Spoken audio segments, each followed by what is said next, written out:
சீஷர்களின் வாழ்வில் நடந்த 4 சம்பவங்கள். இயேசு உலக வாழ்க்கைக்கும் போதுமானவரா?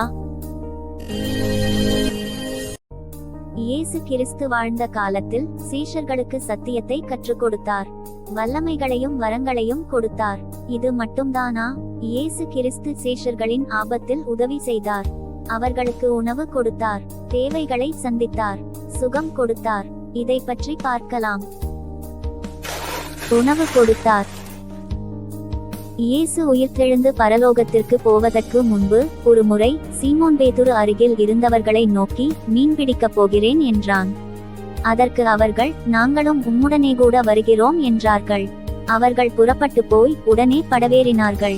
அந்த ராத்திரியிலே அவர்கள் ஒன்றும் பிடிக்கவில்லை. விடியற்காலமான போது இயேசு கரையிலே நின்றார். அவரை இயேசு என்று சீஷர்கள் அறியாதிருந்தார்கள்.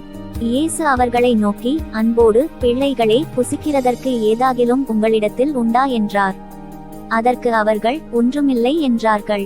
அப்பொழுது அவர், நீங்கள் படவுக்கு வலதுபுறமாக வலையை போடுங்கள், அப்பொழுது உங்களுக்கு அகப்படும் என்றார். அப்படியே அவர்கள் போட்டு திரளான மீன்கள் அகப்பட்டதினால் அதை இழுக்க மாட்டாதிருந்தார்கள். ஆதலால் இயேசுவுக்கு அன்பாயிருந்த சீஷன் பேதுருவை பார்த்து, அவர் கர்த்தர் என்றான். அவர் கர்த்தர் என்று சீமோன் பேதுரு கேட்டவுடனே தான் வஸ்திரமில்லாதவனாயிருந்தபடியினால் தன் மேற்சட்டையை கட்டிக்கொண்டு கடலிலே குதித்தான். அவர்கள் கரையிலே வந்திறங்கின போது கரிநெருப்பு போட்டிருக்கிறதையும் அதின்மேல் மீன் வைத்திருக்கிறதையும் அப்பத்தையும் கண்டார்கள்.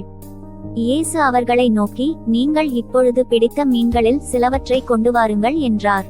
இயேசு அவர்களை நோக்கி, வாருங்கள், போஜனம் பண்ணுங்கள் என்றார். அப்பொழுது இயேசு வந்து அப்பத்தையும் மீனையும் எடுத்து அவர்களுக்கு கொடுத்தார். தேவைகளை சந்தித்தார்.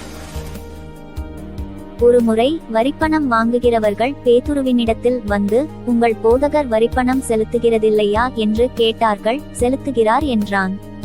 அவன் வீட்டிற்குள் வந்தபோது அவன் பேசுகிறதற்கு முன்னமே இயேசு அவனை நோக்கி, சீமோனே, உனக்கு எப்படி தோன்றுகிறது? பூமியின் ராஜாக்கள் தீர்வையையும் வரியையும் தங்கள் பிள்ளைகளிடத்திலோ அந்நியரிடத்திலோ யாரிடத்தில் வாங்குகிறார்கள் என்று கேட்டார். அதற்கு பேதுரு, அந்நியரிடத்தில் வாங்குகிறார்கள் என்றான். இயேசு அவனை நோக்கி, அப்படியானால் பிள்ளைகள் அதை செலுத்த வேண்டுவதில்லையே.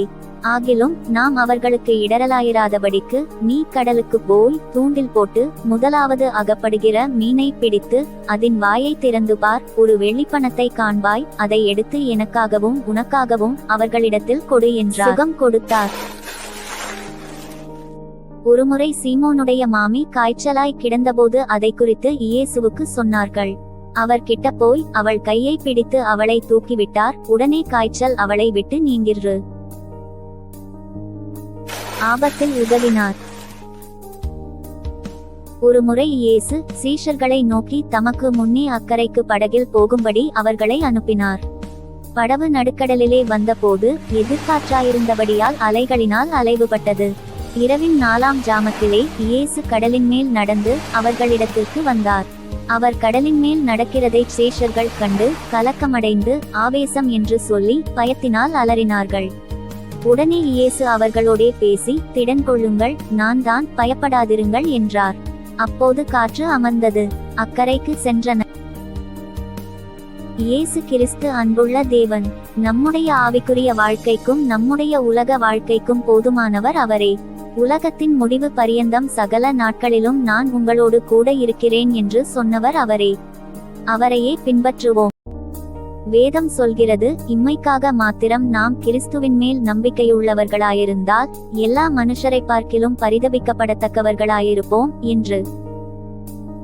முதலாவது தேவனுடைய ராஜ்யத்தையும் அவருடைய நீதியையும் தேடும்போது இவைகளெல்லாம் உங்களுக்கு கூட கொடுக்கப்படும்.